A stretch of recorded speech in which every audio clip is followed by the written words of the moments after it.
This is Toby Capwell, curator, author, historical advisor, and all-round expert on historical arms and armor. And I'm your host, Dave Jewett. We've worked with Toby a number of times in the past, covering a wide array of weaponry and armor from games from the historical, fantastical, and even armor from the far future. We are so excited to be working with Toby once again, and we have a whole slate of content coming your way over the next few weeks. Firstly, we just had to cover the historical epic that is Kingdom Come: Deliverance 2. In my job, I'm always dealing with myths and misconceptions. And one of the prevailing misconceptions is that knights in armor and gunpowder weapons are two elemental, diametrically opposed forces. When in reality, knights were the first ones to see the virtues of gunpowder weapons. They're really nailing it there. But you can also expect an episode on the weapons and armor of Monster Hunter Wilds, but that's not all, because obviously, we were gonna do one on Warhammer. We'll be releasing all of those videos on our Patreon 1 week early, as well as extended Director's Cut editions for those wanting an even deeper experience.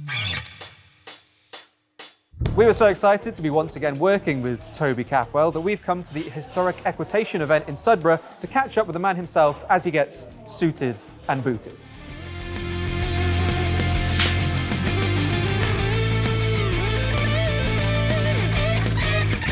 Well, we're just starting the process of putting complete armor on for our armored fighting weekend.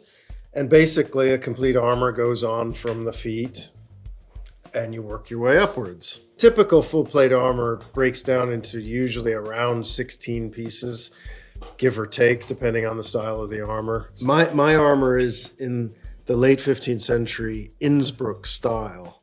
The German style is very famous. But it's important to remember that the German style actually splits down into lots of sort of sub-styles that all have their own characteristics. And mine is very typical of Innsbruck in the 1480s. Innsbruck was a really important center of armor manufacture. In the 15th century, they had a reputation of having the best steel and being, the greatest experts in how to harden the steel and temper it and get the most protective quality out of it. But for me, a project like this is also a research project. I try to get my academic research to go hand in hand with whatever armor project I'm building, because the two approaches have a lot to offer each other. If I'm building stuff for fighting, if it's for me, that gives a focus to the academic research.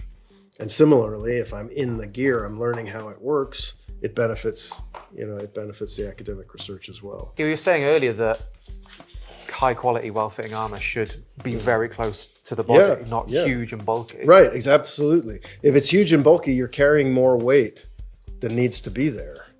And the closer fitting it is, the more weight efficient it is. Apart from the fact that it'll then also work better because it's bending where you bend. If it's bulky, it's articulating in some other point in space than where you are. We spoke about movie armor specifically, how it's either been ill-fitting or it's apparent that there's been a misunderstanding or it's just not very high quality. Is it because that this is an involved process and it would be crazy for actors to go through that? Or is it because of that misunderstanding you mentioned that it's very rare to see everything move and be able to have that authentic experience? Anytime you go near the Middle Ages and knights and armor, you're entering a minefield of myths and misconceptions and sources of information that seem very authoritative when they're very misleading. Filmmakers tend to look at other films. So you end up getting the constant repetition of certain flawed kinds of thinking. Actors will never wear that. Well, there are actors who have worn it if you hire the right actors for the job.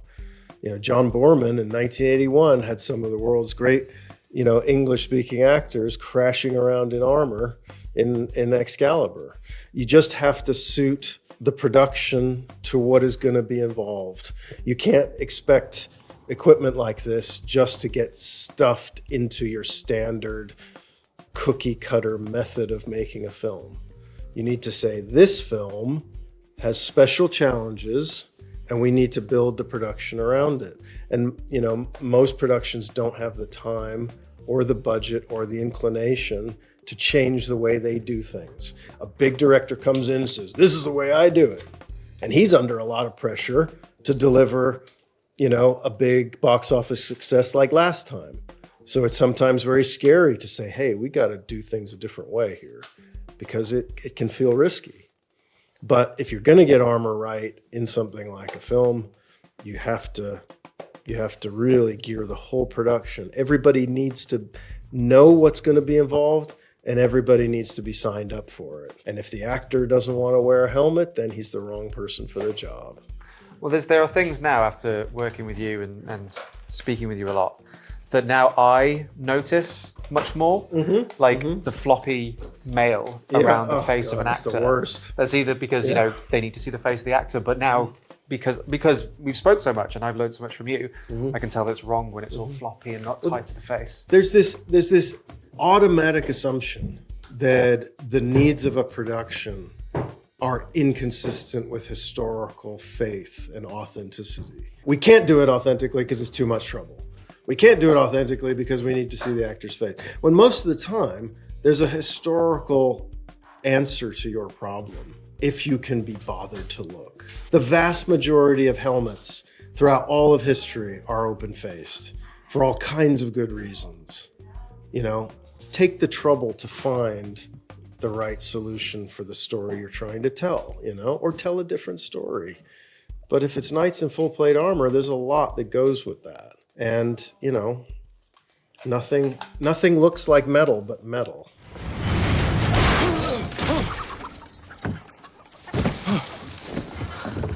Are you all right, Will?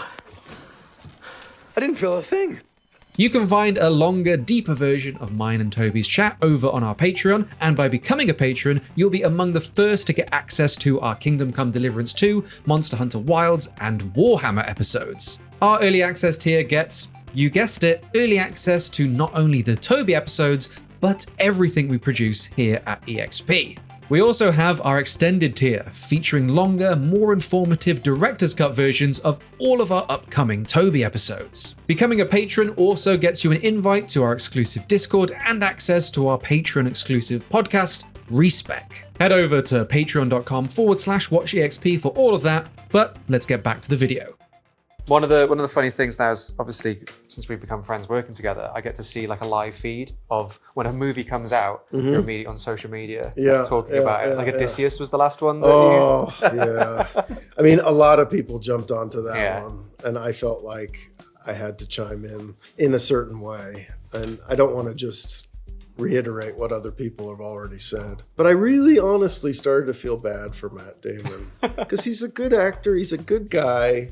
He works hard, and he's starting to get, a record of wearing bad helmets in films, and he doesn't deserve it. Because what was the other one with the half face down the middle one? Oh God, that's the worst. Yeah. That's the worst abhorrence in just about any film I can ever think of. That's one of the worst things I've ever seen. This idea that we'll cut half the visor off.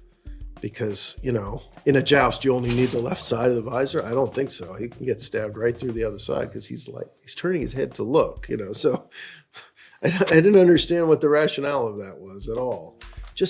Look, if you design the armor well, the armor should be as iconic and expressive of character as the actor inside. You need to make Matt Damon an armor that looks so amazing, there's no mistake that Matt Damon is the guy in there. And then, yes, he's going to raise his visor and do his lines, but you're not going to destroy the movie and, have a box office catastrophe if he's got his visor closed at the points in the story when he should have his visor closed. Matt Damon's character in The Last Duel is someone who's been fighting in armor since he's a kid, and that armor is an ever-present part of his life. Why dissociate it from the character like that? It just doesn't make sense. A Knight's Tale did a better job for Jouster's armor.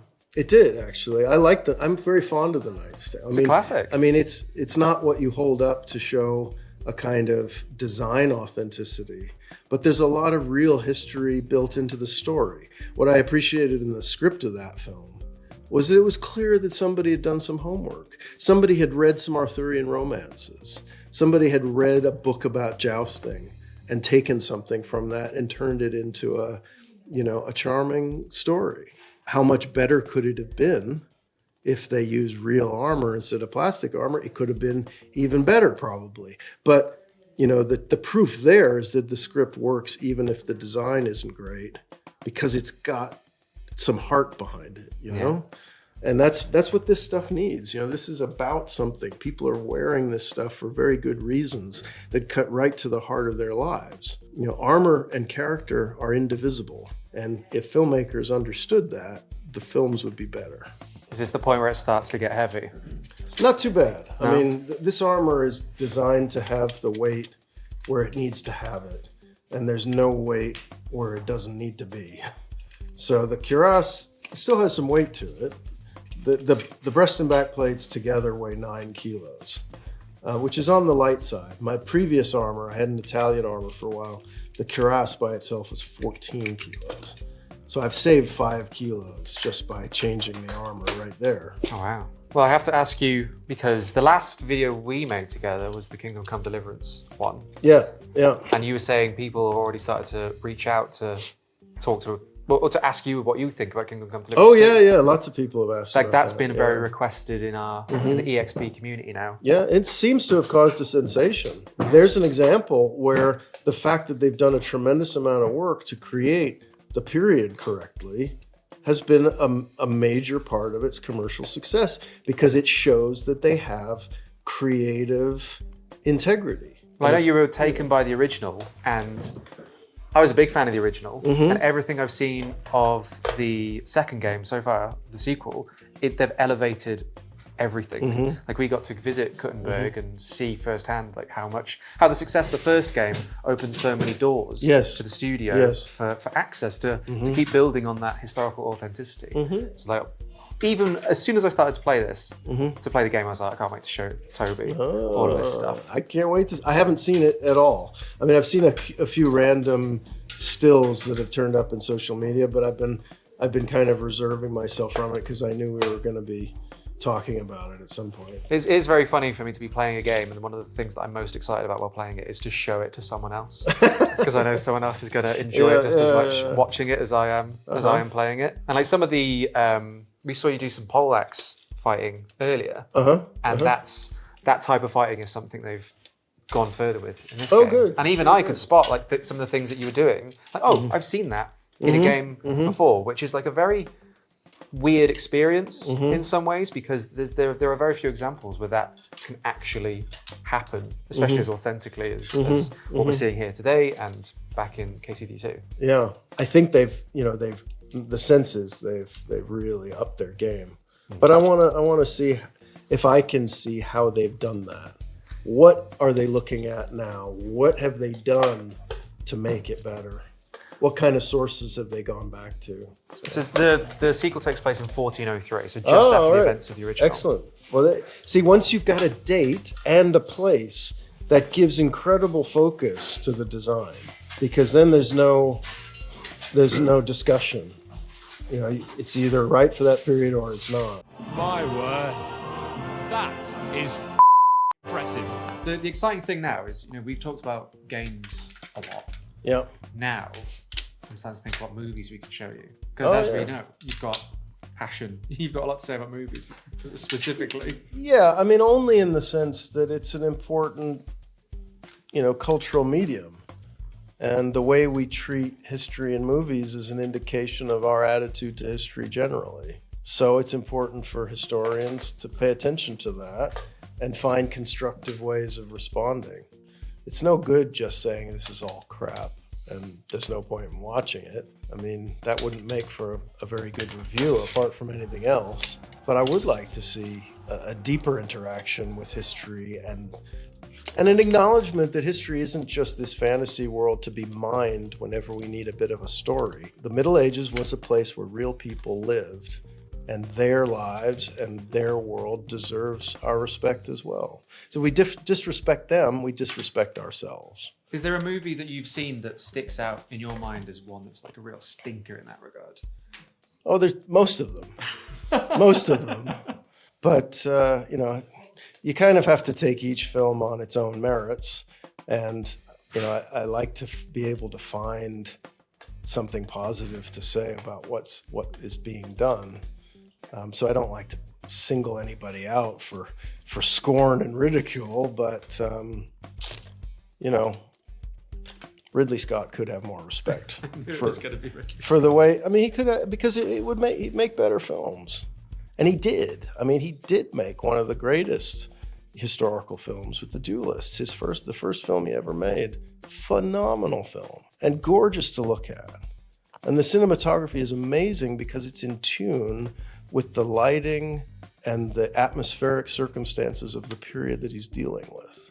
So he might not have lit the whole thing with candlelight like Stanley Kubrick did famously in Barry Lyndon, but he makes it look like he is. And there's an amazing sense of natural light, as well as a wonderful sense of period in The Duelists, set in the first half of the 19th century. So he can do it, and maybe his legacy would be better for it.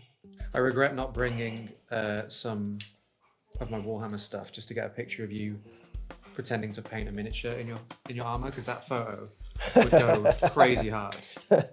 It's like the Space Marine painting. Yeah. Right. We need to get like a Bretonnian next time. Oh yeah. That would be awesome. That would be great. How well can Toby Capwell paint a Bretonnian while wearing plate mail? Somebody write that down. We need to say that. Jake was filming. You don't need to write it down. Oh shit! Forgot how that works. I would be pleased. I probably could get the job done. I think I could. See, as we've been standing here, it is funny to know how much noisier you've become. Yeah, I mean, I'm not as noisy as some. I mean, really, it's important to try and find ways of quieting your armor. You don't really want the armor to be making lots of noises. It's sort of undignified to be clanging around like kettles. Armor should just kind of quietly click, right, rather than clanging around. It's just undignified, really. I mean, I am concerned with my personal dignity, but maybe... Well, you look very dignified right now. Well, thank you. Just the way you stand. Knights habitually will stand, with their feet in line. There's like simple ways of kind of suddenly transforming what seems like a big, clunky, cumbersome thing to something light and easy. That, this superhuman attribute that they have should be worn easily. The armor is only what you make it. You have to wear it well. And we just need to complete the look with the helmet. Yep.